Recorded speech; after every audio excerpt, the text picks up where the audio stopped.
সংক্ষিপ্ত সংবাদে আপনাদের সাথে আছি আমি ইয়াসমিন সুমনা। ফেনীর বন্যা পরিস্থিতি প্রায় অপরিবর্তিত রয়েছে। মুহুরী, কহুয়া ও শিলোনিয়া নদীর বেড়িবাঁধের ২২টি স্থান ভেঙে পরশুরাম, ফুলগাজী, ছাগলনাইয়া ও সদর উপজেলার শতাধিক গ্রাম এখনও পানিতে তলিয়ে। এতে লাখো মানুষ পানিবন্দী অবস্থায় আছেন। বন্ধ হয়ে গেছে ফেনী পরশুরাম আঞ্চলিক মহাসড়ক যোগাযোগ। অনেক এলাকায় বিদ্যুৎ সংযোগ ও মোবাইল নেটওয়ার্ক বিচ্ছিন্ন হয়ে গেছে। ৪৯টি আশ্রয় কেন্দ্রে ৭,০০০-এর বেশি মানুষ আশ্রয় নিয়েছেন। দুর্গতদের জন্য দ্রুত ত্রাণ কার্যক্রম চালাতে বরাদ্দ দেওয়া হয়েছে ১৭.৫ লাখ টাকা। টানা বৃষ্টিতে নোয়াখালী শহরের মাইজদি ও চৌমুহনীর বিভিন্ন পাড়া মহল্লার বাসাবাড়িতে পানি তলিয়ে রয়েছে। এতে চরম দুর্ভোগে রয়েছেন পানিবন্দী লোকজন। কবিরহাট, কোম্পানিগঞ্জ ও সুবর্ণচর উপজেলার অন্তত ৩০০ পরিবারের সদস্য বিভিন্ন আশ্রয় কেন্দ্রে উঠেছেন।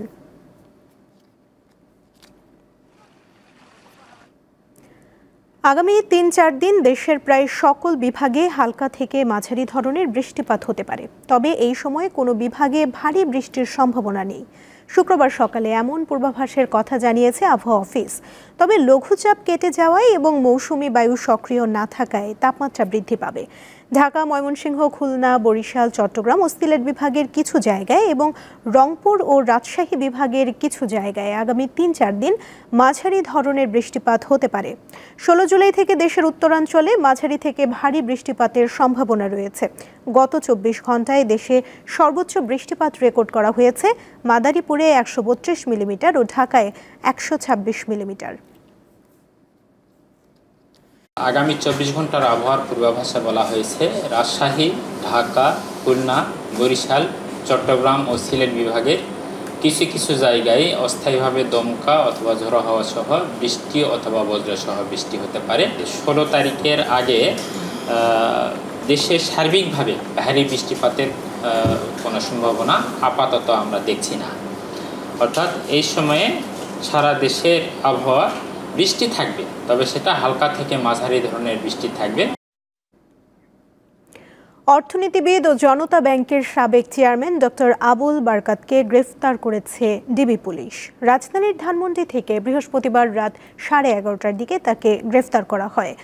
বাংলাদেশ ব্যাংকের সাবেক গভর্নর ডক্টর অতিউর রহমান ও জনতা ব্যাংকের সাবেক চেয়ারম্যান অর্থনীতিবিদ আবুল বারাকাত সহ ২৩ জনের বিরুদ্ধে দুর্নীতি দমন কমিশন দুদকের একটি মামলা রয়েছে। এতে এননটেক্স গ্রুপের নামে ২৮৭ কোটি টাকা আত্মসাতের অভিযোগ আনা হয়। ২০২৫ সালের ২০ ফেব্রুয়ারি দুদকের ঢাকা সমন্বিত জেলা কার্যালয়ে সংস্থাটির উপপরিচালক নাজমুল হুসাইন বাদী হয়ে এই মামলা করেন। জুলাই ২০২৪ দেশের ইতিহাসে এক রক্তক্ষয়ী দলিল। বহু তাজা প্রাণ আর অসংখ্য মানুষের পঙ্গুত্বের মাধ্যমে অর্জিত হয় দুঃশাসন থেকে মুক্তি। তবে সেই আহত জুলাই যোদ্ধাদের কণ্ঠে রয়েছে কিছুটা হতাশা। আন্দোলনের পর উপযুক্ত মূল্যায়ন হয়নি বলে অভিযোগ তাদের। মোহাম্মদ সাব্বির হোসেন রাজধানীর গাবতলী হাই স্কুলের এই শিক্ষার্থী গত বছর জুলাই গণ অভ্যুত্থানে শ্যামলী ক্লাব মাঠের সামনে রক্তাক্ত হন। ওই বছরের ৫ আগস্ট থেকে এখন পর্যন্ত তিনি রাজধানীর পঙ্গু হাসপাতালে চিকিৎসাধীন। যেটা মনে করেন করলে আমরা তাড়াতাড়ি সুস্থ বই চিকিৎসা আমরা পাচ্ছি না। 11 মাস হয়ে গেছে, এখন আমার ৪ ইঞ্চি হাড্ডি গ্যাপ আছে, এখন ভালো মতো হাড্ডি পূরণ হয়নি। আরেক জুলাই যোদ্ধা মোহাম্মদ শহীদুল ইসলাম নিজের জেলা কিশোরগঞ্জে গুলিতে তার বাম হাত ক্ষতবিক্ষত হয়। সরকারি সহায়তায় চিকিৎসা নেন থাইল্যান্ডে। পরে পঙ্গু হাসপাতালে আসেন পরবর্তী চিকিৎসার জন্য। একটা মানুষ যদি বাসায় চলে যায়, বাসায় যাওয়ার পরে তাদেরকে কোনো খোঁজখবর নেওয়া হইতেছে না। তারা কিরকম আছে, তারা কিভাবে চলতেছে। গণ আন্দোলনে ঢাকার মিরপুরে আহত মোহাম্মদ আইয়ুব হোসেন পারভেজের কণ্ঠেও ক্ষোভ ও হতাশা। শেরপুরের এই বাসিন্দা ডান হাত মুষ্টিবদ্ধ করতে পারেন না। 11 মাস ধরে করছেন লড়াই। প্রথম দিকে হয়তো আমরা ট্রিটমেন্টটা ভালো পাইছি, ডিসেম্বর থেকে মোটামুটি আমাদের ট্রিটমেন্টে অবহেলা শুরু হয়েছে। এমন সব অভিযোগের পরিপ্রেক্ষিতে হাসপাতালের পরিচালক জানান অনেকেরই এখানে থাকার প্রয়োজন নেই।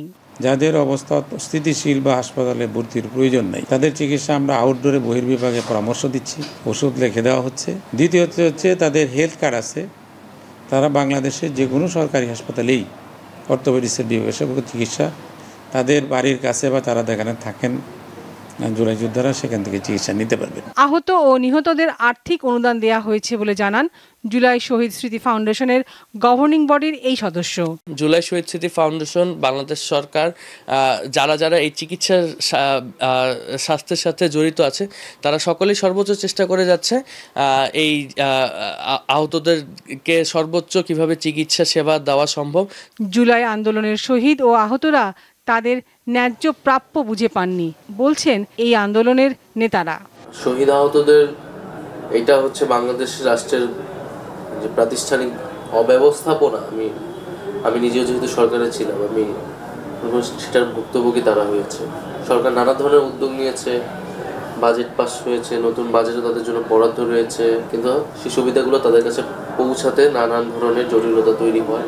এটা ব্যবস্থাপনার ত্রুটি আমি মনে করি। এখন পর্যন্ত শহীদ পরিবার এবং আহতদেরকে নিয়ে যেই ধরনের পুনর্বাসন প্রক্রিয়া, চিকিৎসা প্রক্রিয়া যত দ্রুত এবং যত ভালোভাবে হওয়ার কথা ছিল ততটুকু হয়নি। লক্ষ্য করেছি আমরা যেটা মিসম্যানেজমেন্ট অনেক হয়েছে। এখানে স্বাস্থ্য মন্ত্রণালয়ের একটা বড় দুর্বলতা আমাদের চোখে পড়েছে। জুলাই শহীদ স্মৃতি ফাউন্ডেশনের তথ্য মতে শেখ হাসিনা সরকার বিরোধী গণ অভ্যুত্থানে শহীদ হয়েছেন 820 জন। অবশ্য মুক্তিযুদ্ধ মন্ত্রণালয়ের গেজেটে নাম আছে 834 জনের, আর আহতের সংখ্যা হাজার হাজার। লাবণী গুহ, দীপ্ত সংবাদ, ঢাকা। চট্টগ্রাম প্রকৌশল ও প্রযুক্তি বিশ্ববিদ্যালয় চুয়েট ক্যাম্পাসে ছাত্র রাজনীতি নিষিদ্ধ থাকলেও গত মধ্যরাতে বিক্ষোভ হয়েছে ক্যাম্পাসে। ছাত্রদলের কমিটি প্রকাশের গুঞ্জনে রাত 12টায় বিশ্ববিদ্যালয়ের স্বাধীনতা চত্বর থেকে মিছিল বের করে শিক্ষার্থীরা। বৃষ্টি বাধা উপেক্ষা করেই বিক্ষোভ করে তারা। বিভিন্ন হল প্রদক্ষিণ করে উপাচার্যের বাসভবনের সামনে গিয়ে শেষ হয় মিছিল। বিক্ষোভকারীরা জানান, চুয়েট ক্যাম্পাসে যেহেতু ছাত্র রাজনীতি নিষিদ্ধ, তাই কোনো রাজনৈতিক কর্মকাণ্ড সাধারণ শিক্ষার্থীরা মেনে নিবে না। এ বিষয়ে ছাত্র দলের এক নেতা জানান, চুয়েটে যে কমিটি ছিল তা প্রত্যাহার করা হয়েছে। শুল্ক ইস্যুতে যুক্তরাষ্ট্রের সঙ্গে দ্বিতীয় দিনের মতো বৈঠক করেছেন বাংলাদেশের প্রতিনিধি দল। যুক্তরাষ্ট্রের পক্ষে বাণিজ্য প্রতিনিধি রাষ্ট্রদূত জেমিসন গ্রিয়ার ও বাংলাদেশের বাণিজ্য উপদেষ্টা শেখ বশির উদ্দিন নিজ নিজ দেশের প্রতিনিধিত্ব করেন। এছাড়া ঢাকা থেকে ভার্চুয়ালি যুক্ত হন জাতীয় নিরাপত্তা উপদেষ্টা খলিলুর রহমান এবং প্রধান উপদেষ্টার বিশেষ সহকারী ফায়েজ আহমেদ তায়েব। এছাড়া বাণিজ্য মন্ত্রণালয়ের ঊর্ধ্বতন কর্মকর্তারা মার্কিন রাজধানীতে সরাসরি বৈঠকে অংশ নেন। ওয়াশিংটন ডিসিতে স্থানীয় সময় বেলা 11টায় রাষ্ট্রদূত গ্রিয়ারের কার্যালয়ে বৈঠকটি অনুষ্ঠিত হয়। এতে উভয় পক্ষই পারস্পরিক স্বার্থ রক্ষায় একসঙ্গে কাজের অঙ্গীকার পুনর্ব্যক্ত করেন। যুক্তরাষ্ট্রের পক্ষে বৈঠকে যোগ দেন ইউএসটিআর, কৃষি, শ্রম বিষয়ক, পরিবেশ ও প্রাকৃতিক সম্পদ, ট্রেজারি, উদ্ভাবন ও বুদ্ধিবৃত্তিক সম্পত্তি, বিনিয়োগ সংস্থা সহ বিভিন্ন দপ্তরের ঊর্ধ্বতন কর্মকর্তারা।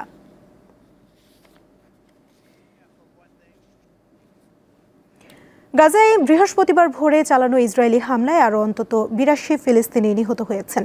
যুদ্ধবিরতির আলোচনা এবং রাফাতে ফিলিস্তিনিদের জোরপূর্বক স্থানান্তরের পরিকল্পনা নিয়ে আন্তর্জাতিক উদ্বেগের মধ্যেই এই হত্যাযজ্ঞ চালালো ইসরায়েলি বাহিনী। নিহতদের মধ্যে 15 জন একসঙ্গে প্রাণ হারান মধ্য গাজার দেইর আল বালা শহরে শিশু খাদ্য সংগ্রহের লাইনে দাঁড়িয়ে থাকা অবস্থায়। এদের মধ্যে 9 জন শিশু ও 4 জন নারী। জাতিসংঘের শিশু সংস্থা ইউনিসেফ এই হামলার তীব্র নিন্দা জানিয়েছে। সংস্থাটি বলছে, গাজায় মাসের পর মাস প্রয়োজনীয় সাহায্য না পৌঁছানোর ফলে লাখো শিশু অনাহারে দিন কাটাচ্ছে এবং দুর্ভিক্ষের আশঙ্কা ক্রমেই বাড়ছে। হামাস এক বিবৃতিতে এই হামলাকে গাজায় গণহত্যার ধারাবাহিক অংশ বলে উল্লেখ করেছে।